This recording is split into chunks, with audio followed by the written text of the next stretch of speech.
Make sure my Hey, we're back with Chadwick Fleno, and Chad has been, and I just, I just feel so comfortable with him. I just say Chad, but Chad has went to Kenya, and he's telling us about some of the experience that he has. So, Chad, when you were out amongst Kenya and going to all these different places, did you come in contact with any animals? I mean, like, was there any encounters that you had with any animals? Mhm. Really? Yes, yes, yes. I wish I could, just show you some of the pictures that I took from Masai Mara and how close, I remember specifically these two male lions were so close to the truck that we were in. And Oh. even though, and we're sticking our hands out trying to get selfies and different things like that. But at the same time, we're not, I wasn't really realizing how kind of dangerous that is because you could have something else come up and snatch the arm. Or I remember another time where there was a leopard and he was literally like going through our Oh my goodness. it was two cars, so he was just so close. And I remember another time we went to a wildlife sanctuary, an elephant wildlife sanctuary. I think it's called Okay. Brick Wildlife Trust, I think. Um I got the opportunity to pet a baby elephant and I didn't realize how rough their skin was. Oh my goodness. And that was my first time actually touching like a wild wildlife Animals, yeah. animal. So there were plenty of times where, we almost got chased by an elephant one time. It, started getting very defensive and we had to zoom Is off that a little. because you were petting the baby elephant? This was actually in Masai Mara, so these elephants weren't at the wildlife sanctuary. We were actually in the wilderness on a Oh trip my with goodness. the tour guide. And but things like that, you just look back and say like, wow, God's creation is just Yeah. so amazing. And the things that are on this earth that we don't see on an everyday basis, we have to, Mhm. be appreciative that it's there. Yes. And, take care of what we have on this Yes. earth. I totally 'Cause agree with you. Except, Chad, I don't think I would be doing selfies when I know that there's a leopard or a lion running around. I'm not really sure that was a really good idea.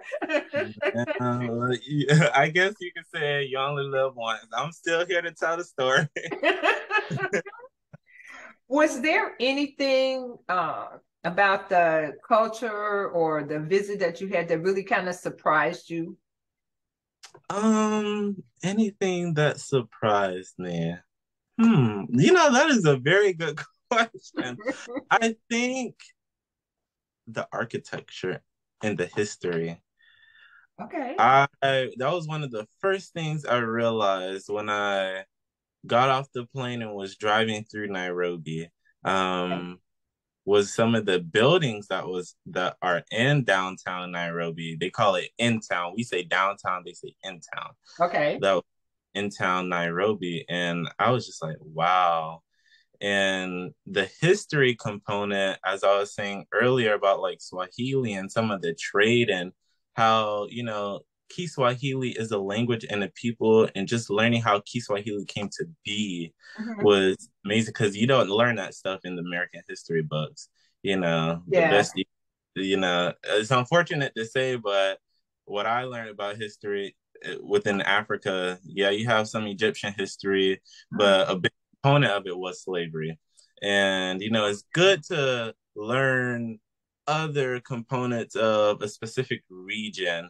Just, again, going back to the trade component and how Kiswahili as a language came to be, how it's rooted in Bantu, but also Arabic influence within the language. So some words are actually Arabic as well.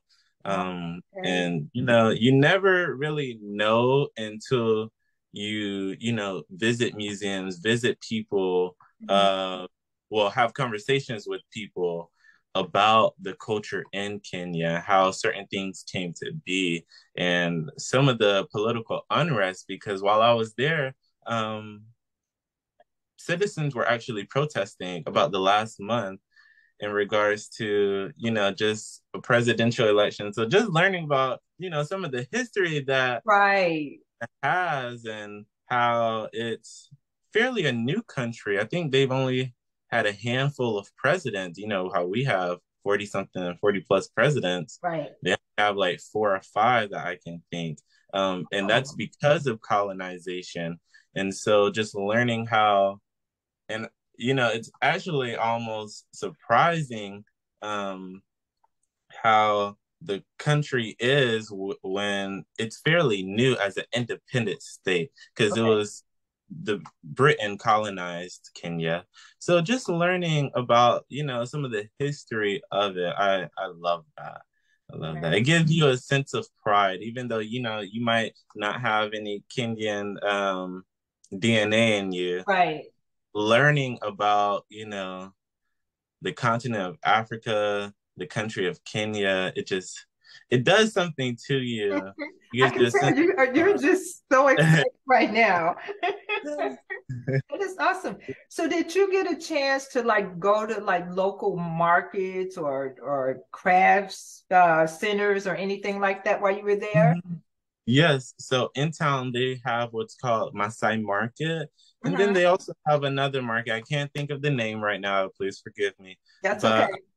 But but you actually have when you go. I remember the first time I went to Masai Market. It was the first week I got there. It was on a Saturday. We stepped off that bus. When I tell you they like came at us. Hey, brother, brother, sister, sister, come. Let me show you what I have. Let me show you what I'm selling. They gotta get in their bag as well. So they're showing us different things that they have, whether it's different paintings, um, clothing materials, different things like bowls, utensils.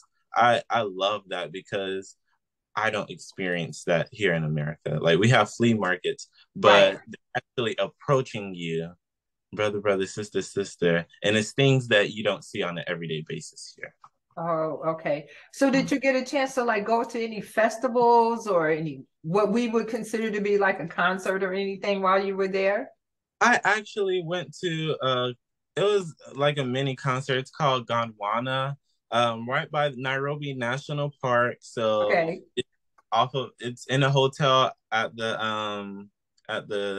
top of the hotel, the rooftop, and you Hmm. can actually see all of Nairobi National Park. So you can see the giraffes that are there, the ostriches that are there, the zebras, and you're partying. They're big on disco, actually. I didn't Really? like yeah, kind of like electric, like it's very interesting. I was not expecting that when I got there. And then Afro beats, that's heavy there, and Okay. just thing, the dance moves that they have. I just oh my gosh, I That's loved it. awesome. That is awesome. So, Ted, I have one other question for you.